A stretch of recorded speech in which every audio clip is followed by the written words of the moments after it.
why most people stay broke and how to escape it in 2026. So most people don't have a money problem. It's not your income, it's how you manage it, right? You might need a bigger shovel, which is a bigger income, right? Or you might need to just learn how to fix your spending problem, because a lot of people make six figures, right? But they're still living paycheck to paycheck. Why is that? Because it's not a money problem, it's the way you're living your lifestyle. Because six figures will go far in a lot of places in the country.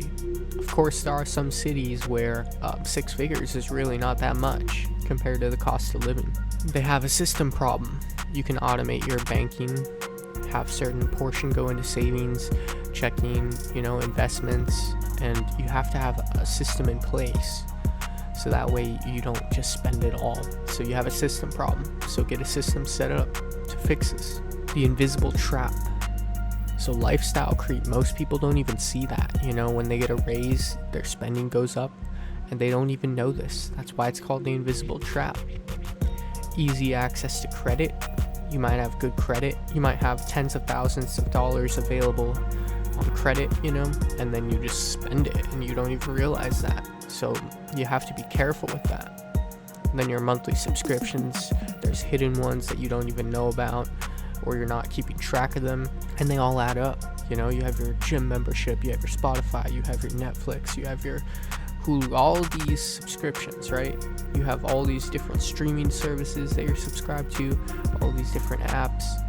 You have like fitness apps or whatever. They all add up little by little, and your money is going out the door. No financial margin. And the reason you do not have financial margin is because you're spending so much, which makes you think that you need more income, when reality is you just need to look at your budget and look at your bank statement, see where all the money is going, and then decide, what do I actually need? Do I need this subscription? Do I need that subscription? Do I need to eat out every single night? Do I need to get DoorDash every single day? That's the question. Why budgeting alone fails?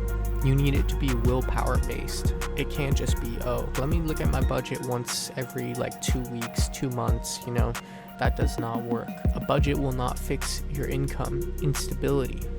You have to have a reliable income source. A budget does feel restrictive at times, and so if you don't know how to manage that, you might give up on it. And a budget will break under stress. So you have to really be dedicated, If you're married, maybe get on the same page about it. That'll really help you out. Together, maybe you can win at budgeting. Discipline without systems always fails. So you need to be disciplined, but you also need the systems in place. If you don't have the systems in place and you're not disciplined, well, you probably will fail. So you need to get both of those in place. The real enemy, it's the high interest debt. It's your credit cards, car payments, buy now, pay later. Interest keeps you stuck, keeps you poor. Now understand, if you have a business and you have a car and it's paying for itself, then there's an exception there, right? But if you have these ridiculously high car payments on vehicles that you cannot afford, well, then that's the answer right there. That's where all your money is going. So if you have a truck or something and you have a business that runs off that, or if you have a car you're using for some kind of other business, I understand that. But the best way to do it is to have no payment. And if you can avoid it at all costs, then that's the best way to go. Interest is time theft. Now what I mean by that is you have compound interest, right? But it only works over time. Now the opposite of that is you're paying interest to somebody else rather than getting compound interest. And the longer you wait to invest and the longer you're paying interest to someone else, the less time you have to work with that compound interest. So interest is time theft. Okay, the turning point where you kind of turn around, it's when you get an emergency fund in place. That equals peace. When you have fewer accounts, 3 accounts maybe, or 2 accounts maybe. When you have that automation in place, when you have that simplicity rather than not knowing where your money is going. It's all set up. You know where every dollar's going. That's when you have a turning point. That's when you start to realize, hey, I'm in control of my finances now. My finances are not controlling me. It's the other way around now. What financial stability looks like, it's predictable expenses. Like I said, you know where everything's going. It's low stress, margin for mistakes. You have margin now. You don't have a tight budget where it's like, oh, I don't know what I'm gonna do if I go $100 over budget this week because I don't have the money. You have margin now, so you can make small mistakes and learn from them. You have options now. You're not stuck. Wealth grows quietly and slowly. It's not a get rich quick thing. There is no get rich quick thing.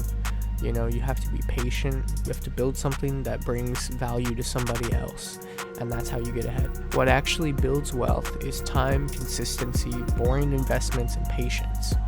You can't look for the next 1000x and get lucky. You might, but is it really worth risking it when you could be consistently investing into something that's going to give you a 10 to 12% rate of return every year? You know, maybe even more.